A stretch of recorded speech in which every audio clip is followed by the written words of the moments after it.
Hey guys, welcome back to Real Housewives Recaps today. Oh, buckle up, this one's going to be annoying. Don't worry, we'll get through it together. You guys, take a deep breath with me. All right, this guy is in the news. I don't even like to say his name, so we'll call him Scooby-Doo. Scooby-Doo's in the news, you guys. Now, I know you know who he is, but if you're tuning in, you're like, Jen, who are you talking about? All right.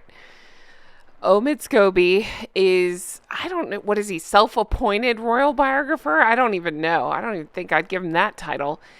He's basically Harry and Meghan's lapdog, right? And just a reminder, in case any of you forgot, and I know you didn't, he's the one whose name is on this piece of trash. And I say it like that, his name is on it, because it's not my... It's my opinion that he didn't write the book. Now, if you recall, this is the reason that Meghan ended up having to apologize to the High Court. Because you guys, she forgot. She forgot that she had anything to do with the book. It's so hard to remember this stuff, right? Seriously, does she tell the truth about anything? And then, not to be outdone, Doofus went into High Court and said he knew Omid, and then corrected himself and said, "Oh, I know of him." Oh, okay. Even though there's, again, evidence that you and your wife helped him with finding freedom, you're going to just say you know of him. Interesting. I swear to God, these three, when I see them, I think, oh, yep, birds of a feather. So I bring that up to remind you that he's got a new book coming out. You guys, Meghan's been busy, right?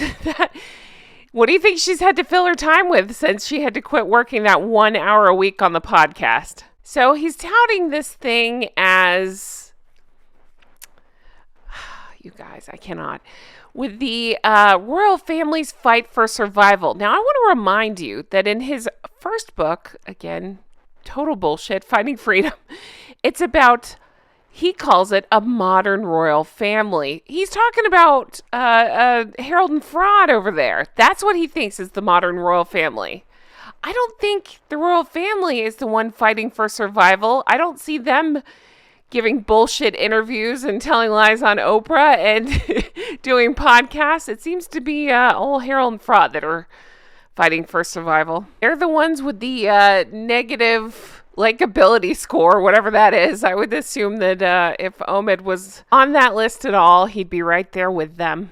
Oh, God. So they're calling him the Duke and Duchess's biographer, because they need one of those, again, to keep the lies straight. They still can't do it.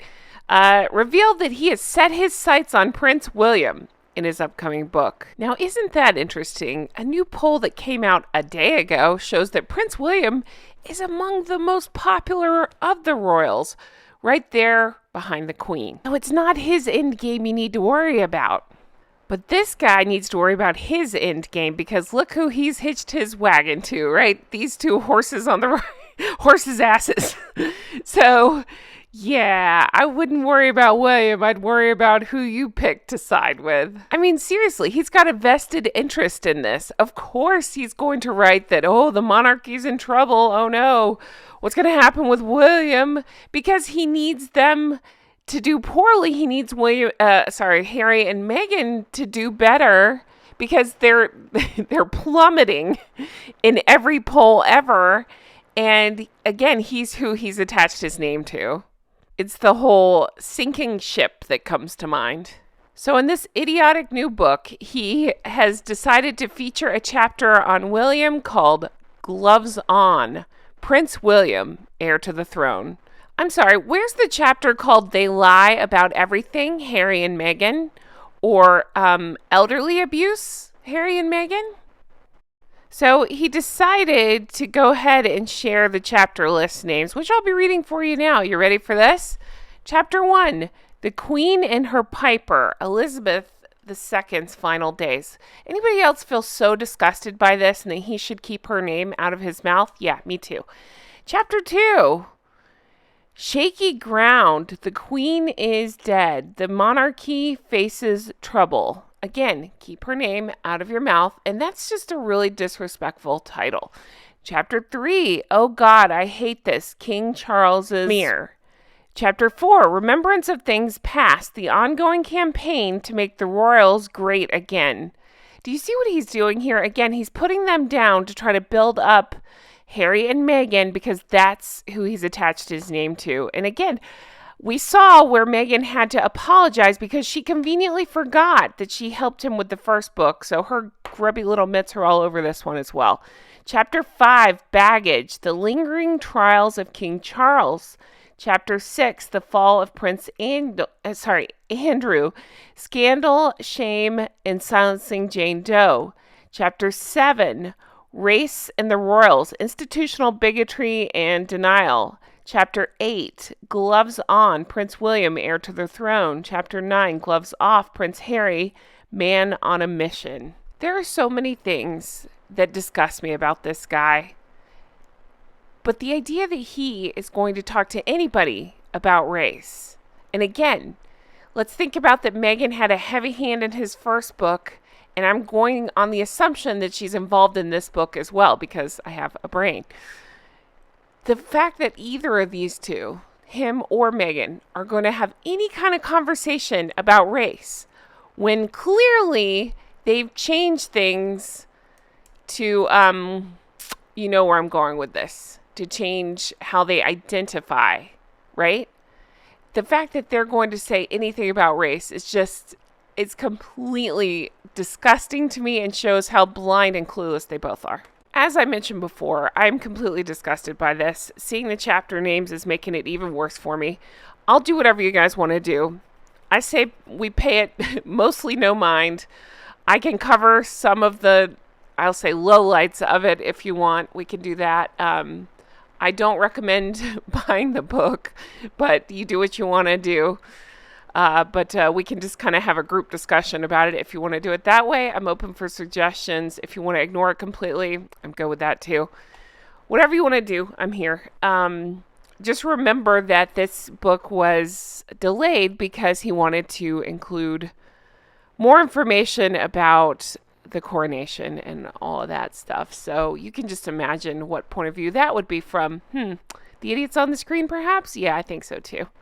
Now we've gotten through the bad stuff, let's get on to something funny. You guys, can we take about 10 minutes and laugh about this? Somebody so brilliant on St. Meghan Markle pointed this out, and I wish I had their name in front of me.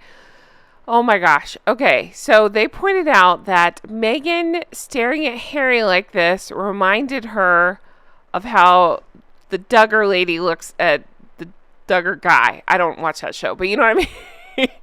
Oh my God. It's what, Michelle and Jim Bob. She stares at him the same way Meghan stares at Harry, and now it's all I see. It's that freaky, I don't know what it's supposed to be, like, he's the greatest look. Oh, God, it sends shivers down my spine. Now it's all I see. It's too funny. I love it. I have been laughing about this for days, and now it's all I see. It's all you'll see, too, that weird gaze thing. Anyway, guys, I'm going to end this here. Let me know your thoughts on this. They all suck, right? Like the three of them. I just couldn't think of a more dysfunctional group. They deserve each other. Again, I just find it so funny that old Omid is going to try to tell us how to modernize the monarchy, just like old Meghan tried to do, right? And see how that worked out so well for her. I feel like same end game is in store for him. See what I did there? Guys, thank you so much for being here. You know, I appreciate each and every one of you so much. I truly do. If you want to further support the show, definitely check out, we have the merch. We have Drunk Goose Club, honk honk everybody. And Make It Make Sense, as well as Recollections May Vary. Also check out Patreon, patreon.com/Real Housewives Recaps. That's where you can find our bonus deep dives. Lots of extra content going on over there. Thank you guys for everything. I'll talk to you again soon. Bye-bye.